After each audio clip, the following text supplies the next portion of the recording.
It was a moonless night when urban explorer Mark ventured into the heart of darkness. He had heard rumors of an abandoned hospital, a place that whispered nightmares into the ears of those who dared to approach.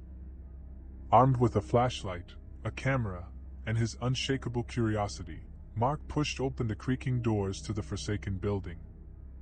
The hospital stood as a decaying monolith, its windows shattered and its corridors echoing with eerie silence. The air was thick with a musty odor, a blend of mold, decay, and something far more sinister. Mark's footsteps echoed like a haunting refrain as he wandered deeper into the hospital's depths. As he explored the labyrinthine hallways, Mark's camera captured the unsettling graffiti that adorned the walls. Words and symbols of despair and madness told a chilling story of the hospital's dark past. The more he documented, the more he felt a growing unease gnawing at him. Shadows danced on the periphery of his flashlight's beam, and he couldn't shake the sensation of being watched. Mark soon came upon a room that sent a shiver down his spine. Inside, a large concrete statue loomed. Its form was grotesque and twisted, like a monstrous statue created by a mad sculptor. Its face, a contorted mask of malevolence, was frozen in a rictus grin. Mark hesitated.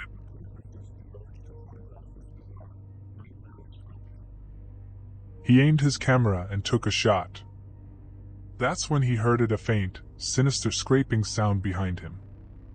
He turned around, his flashlight beam sweeping across the room. And there it was, SCP-173, the creature that haunted his nightmares.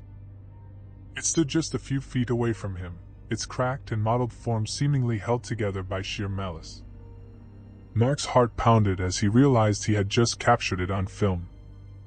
Terrified, Mark's instincts kicked in, and he backed away slowly, maintaining eye contact with the abomination. But SCP-173 moved with unnatural speed. It lunged forward, inches away from Mark's face. He barely managed to dodge, crashing into a nearby wall. Panic consumed Mark as he realized the sheer malevolence of his situation. SCP-173 was relentless, stalking him through the twisted, crumbling corridors of the hospital.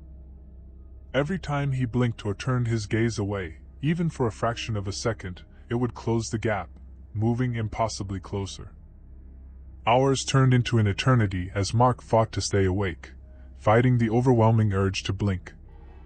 His mind began to fray, his sanity unraveling like a threadbare tapestry. Desperation clawed at him, and he knew that he was losing the battle. Mark's camera, now a dead weight, lay discarded on the floor, its last recording a testament to his descent into madness. He screamed and sobbed, unable to hold SCP-173 at bay any longer. In his final moments, he averted his gaze for just an instant, and that was all SCP-173 needed.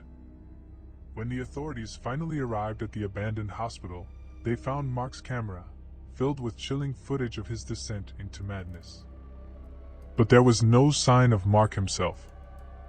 The hospital's dark secrets had claimed another victim, a hapless explorer forever lost to the relentless gaze of SCP-173.